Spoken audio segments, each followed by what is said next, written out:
شیخ Saadi رحمۃ اللہ علیہ فرماتے ہیں کہ ایک دفعہ میں بلخ سے چند شامیوں کے ساتھ سفر پر روانہ ہوا۔ ان دنوں قزاق اکثر قافلوں کو لوٹ لیتے تھے اور ہمیں بھی راستے میں ہر لحظہ قزاقوں کے حملے کا ڈر تھا۔ ہماری رہبری اور نگہبانی ایک قوی الجثہ نوجوان کر رہا تھا۔ وہ سرتاپا ہتھیار سجائے ہوئے تھا۔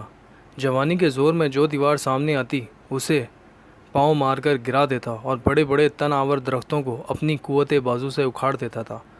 اس نوجوان کا تن و توش فی الواقع بہت بھاری تھا اور اس کا شہزوری میں کوئی کلام نہ تھا، لیکن اس نے اپنے گھر کے اندر ناز و نعمت سے پرورش پائی تھی اور زمانے کی سختی نرمی نہیں دیکھی تھی۔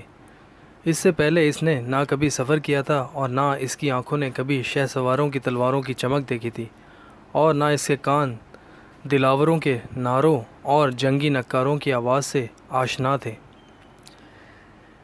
سفر کے دوران یکایک ایک چٹان کے پیچھے سے دو قزاق نمودار ہوئے۔ ایک کے ہاتھ میں لکڑی اور دوسرے کے ہاتھ میں لاٹھی تھی۔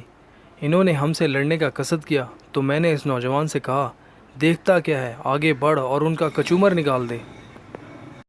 لیکن میری حیرت کی انتہا نہ رہی جب میں نے دیکھا کہ نوجوان کے ہاتھ سے کمان گر پڑی اور اس کے بدن پر لرزہ طاری ہو گیا۔ ناچار ہم نے اپنا مال اور اسباب اور ہتھیار قزاقوں کے حوالے کیے اور اپنی جان بچائی۔